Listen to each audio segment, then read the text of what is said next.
নমস্কার বন্ধুরা, তোমরা দেখছো পূজা প্রকাশনী প্রাইভেট লিমিটেড অনলাইন এই ইউটিউব চ্যানেল। আজকে এসেছি, তোমরা জানোই, থাম্বনেল দেখে বুঝে গিয়েছো কি করতে এসেছি। মূল কথা আর কি বলতে তোমাদের কাছে এসেছি। দেখো, তোমাদেরকে উত্তর বলতে আমি এখানে আসিনি, কারণ পরীক্ষা তোমরা দিয়েছো সারা বছর। তোমাদের এই যে সঙ্গী আমাদের পূজা প্রকাশনী প্রাইভেট লিমিটেডের চ্যালেঞ্জার, সব সাবজেক্টে যারা মাধ্যমিক দিচ্ছ, বাংলা থেকে শুরু করে প্রত্যেকটি বিষয়ের চ্যালেঞ্জার তোমাদের কাছে আছে, এটা আমরা বিশ্বাস করি। সেই কারণে তোমাদেরকে উত্তর বলে তোমাদের মূল্যবান সময় নষ্ট করবার মতো ইচ্ছে করছে না এখন এই মুহূর্তে, কারণ তোমরা মাধ্যমিকের মতো গুরুত্বপূর্ণ একটি পরীক্ষা দিচ্ছ। সেখানে এই সমস্ত বোকা বোকা কার্যকলাপ করাটা একটু উল্টো, মানে অন্যরকম দেখায়। সেক্ষেত্রে বরং আমি তোমাদেরকে এই আমাদের চ্যালেঞ্জারের বইগুলো কিভাবে হেল্প করছে, বিশেষ করে ইতিহাস পরীক্ষাতে আজকে কিভাবে আমাদের পূজা প্রকাশনীর চ্যালেঞ্জারের জয় জয়কার হয়েছে, সেটা একটু দেখাবো। ধাপে ধাপে প্রথমে শুরু করব আমি বড় প্রশ্ন দিয়ে, তারপর ধীরে ধীরে একেবারে এমসিকিউ এসএকিউ সব ধরনের প্রশ্ন দেখাবো। তাই ভিডিওটা কিন্তু শেষ পর্যন্ত দেখতে হবে। তাহলে আমরা শুরু করি আমাদের উত্তর মেলানো। তোমরা জানোই যে আমাদের পূজা প্রকাশনী প্রাইভেট লিমিটেডের এই যে ইতিহাস চ্যালেঞ্জার, দেখো বড় বড় কথা বলে লাভ নেই, কারণ আমরা বিশ্বাস করি কথার থেকে কাজ বড়। তাই প্রশ্নের উত্তর মিলিয়ে তোমাদেরকে এখন বিভ্রান্ত করবার মতো তোমাদের হাতেও সময় নেই, এবং আমরা মানে প্রশ্নের উত্তর মেলানোর কোনো প্রয়োজন আছে এই মুহূর্তে বলে মনে করছি না।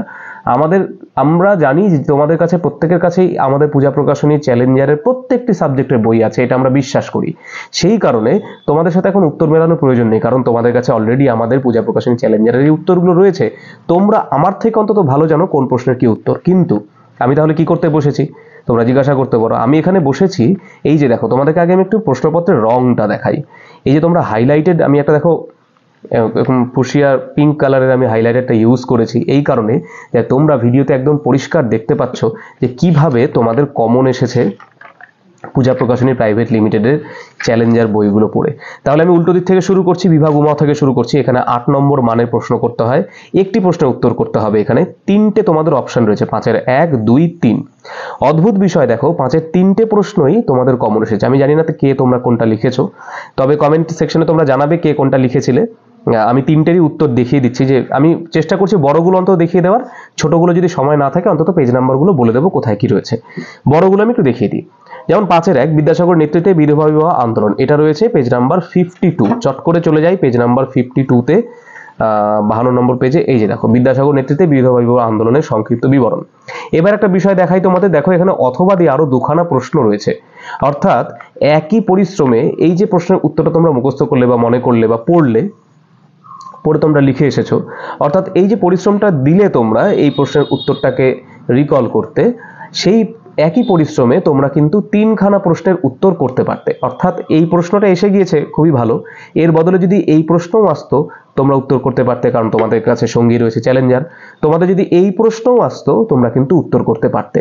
দেখবে চ্যালেঞ্জারের সবগুলো সাবজেক্টে কিন্তু, সবগুলো, আমি ইতিহাসের জন্য শুধু বলছি না, প্রতিটি সাবজেক্টে কিন্তু আমরা এই জিনিসটাকে ফলো করি, যে ছাত্রছাত্রীরা অর্থাৎ তোমরা কত কম, মানে কি বলবো, পরিশ্রম করে ঠিকঠাকভাবে তোমরা জায়গায় পৌঁছাতে পারো।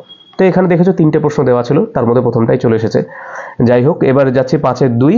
5-এর 2 বলেছে সভা সমিতি যুগ বলতে কি বোঝায়, 19 শতকে বাংলার চেতনার বিকাশে হিন্দু মেলার অবদান। দুটো প্রশ্ন, দুটো আলাদা আলাদা পেজে রয়েছে। প্রথমটা রয়েছে 84 পেজে, একটু চট করে চলে যাই 84 পেজে। এই যে দেখো, সভা সমিতির যুগ কেন বলা হচ্ছে। আর পরেরটা রয়েছে 90 পেজে। আমি একটু তাড়াহুড়ো করছি তোমাদের জন্যই, যাতে ভিডিওর লেন্থ বড় না হয়।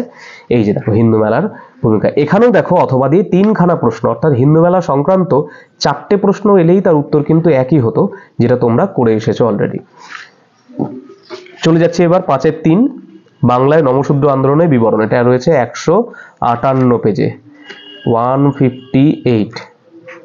এই যে দেখো, নমশূদ্র আন্দোলনের বিবরণ। এখানেও একটা অপশন দেওয়া ছিল যে এই প্রশ্নটা থাকলেও একই উত্তর হতো। জানি না তোমরা কে কোনটা করেছো, কমেন্ট সেকশনে অবশ্যই জানাবে। চলে আসে এবার ঘ বিভাগে। ঘয়ের 4টে উপবিভাগ রয়েছে, ঘয়ের 1, ঘয়ের 2, ঘয়ের 3, ঘয়ের 4। এখান থেকে মোট 8টা প্রশ্ন থেকে তোমাদের 6টা প্রশ্ন করতে হবে। আবার প্রতিটি বিভাগ থেকে কমপক্ষে একটি করে প্রশ্ন কিন্তু করতেই হবে। দেখো এখানে 8টা প্রশ্নই কিন্তু কমন এসেছে। জানি না তোমরা কে কোন 6টা করেছো, তো আমি 8টা একটু দেখিয়ে দিই। আমি উল্টো দিক থেকে যাচ্ছি। ঘয়ের 4, সশস্ত্র বিপ্লবী আন্দোলন বেঙ্গল ভলেন্টিয়ার্স, 157 পেজ। আমি পরপরই সব পেজ নাম্বারগুলো দেখছি রয়েছে। এই যে দেখো, 157তে রয়েছে বেঙ্গল ভলেন্টিয়ার্সের। আচ্ছা, বঙ্গভঙ্গ আন্দোলনের ছাত্রদের ভূমিকা, 155 পেজ। এই যে দেখো, বঙ্গভঙ্গ আন্দোলনের ছাত্রদের ভূমিকা, এখানেও কিন্তু রয়েছে অর প্রশ্ন। তো প্রথম প্রশ্নটা দিয়েই চলে এসেছে, এই যে তার উত্তর। চলে আসি ঘয়ের 3, একা আন্দোলনের সমালোচনা করতে বলেছে, 133 পাতায় রয়েছে একা আন্দোলন বেরিয়ে পড়ুক। এই যে একা আন্দোলন বেরিয়ে পড়েছে। তারপর রয়েছে তার ঠিক পরে, ও বাবা এখানে দেখো পরপর প্রশ্ন, তোমাদের এখানেও পরপর প্রশ্ন। একা আন্দোলনের পরে আমাদের পরের প্রশ্ন হলো কংগ্রেস সমাজতন্ত্রী দল কখন কিভাবে প্রতিষ্ঠিত হয়েছিল। এই যে দেখো কংগ্রেস সমাজতন্ত্রী দল কেন প্রতিষ্ঠিত হয়েছিল, একদম পরপর পেজেও এখানে পরপর প্রশ্ন রয়েছে, তোমাদের প্রশ্নপত্র পরপর এসেছে। যাই হোক, চলে যাচ্ছে এবার ঘয়ের 2, সেখানে মহাবিদ্রোহ কেন সামন্ততান্ত্রিক বিদ্রোহ বলা হচ্ছে, এটা রয়েছে 89 পেজে। চট করে 89 চলে আসুক। এই যে কেন সামন্ত শ্রেণী বিদ্রোহ বলা হয় পেয়ে গিয়েছি। এবং আরেকটা বলেছে 91 পেজে রয়েছে জাতীয়তাবাদ বিকাশে ভারত মাতা চিত্রের অবদান। এই যে ভারত মাতা চিত্রের তাৎপর্য রয়েছে 91 পেজে। আচ্ছা, তারপর চলে আসি ঘয়ের 1।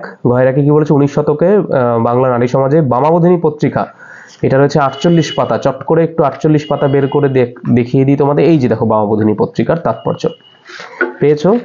তারপরে রয়েছে সমাজ সংস্কার ধর্ম সংস্কার আন্দোলনের স্বামী বিবেকানন্দের চিন্তাধারা বিশ্লেষণ, 40 পেজে রয়েছে।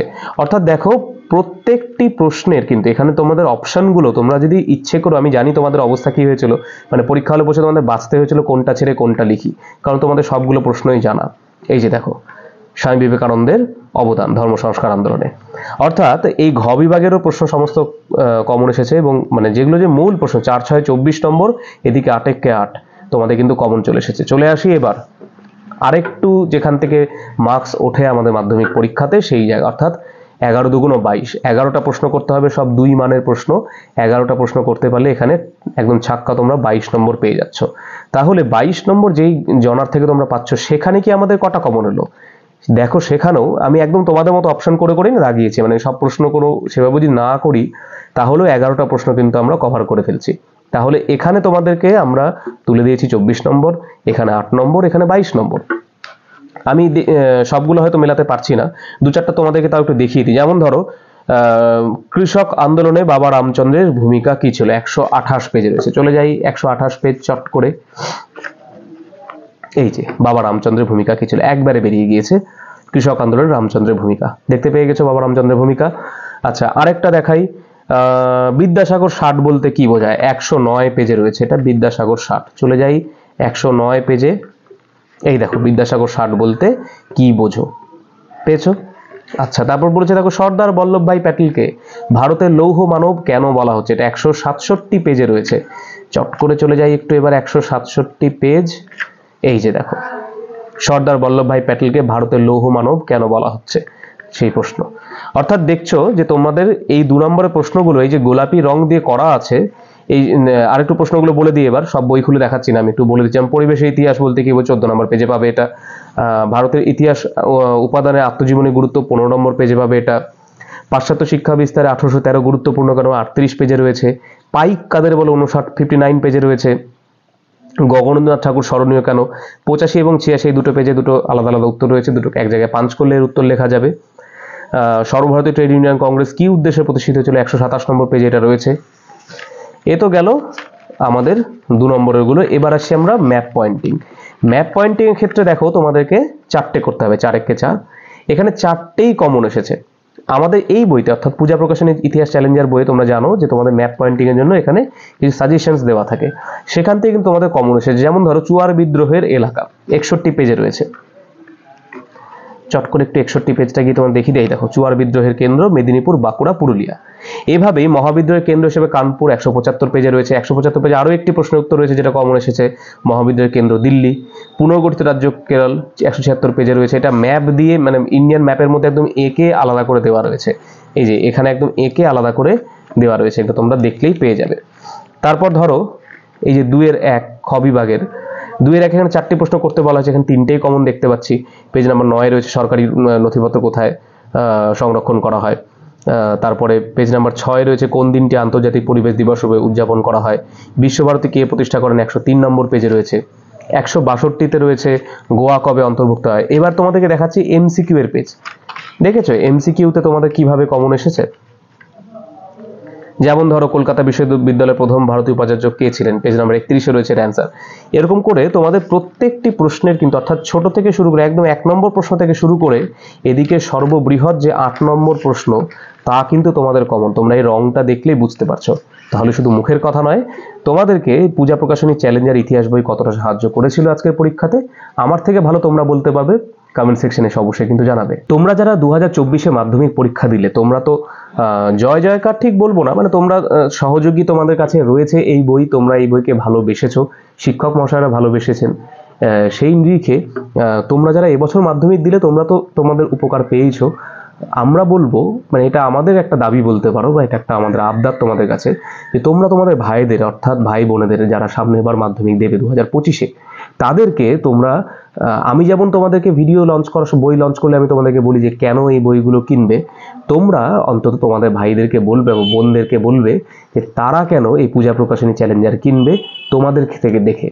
তাহলে নিশ্চয়ই বুঝতে পেরেছো যে কেন তোমরা পূজা প্রকাশনী প্রাইভেট লিমিটেডের এই চ্যালেঞ্জার বইগুলো কিনবে। মাধ্যমিক থেকে শুরু করে উচ্চ মাধ্যমিক সব শ্রেণীতে তোমরা, এমনকি যারা স্কুলে পড়ছো পঞ্চম শ্রেণী থেকে শুরু করে সব ছাত্রছাত্রীরা কেন চ্যালেঞ্জার বইকে পছন্দ করে।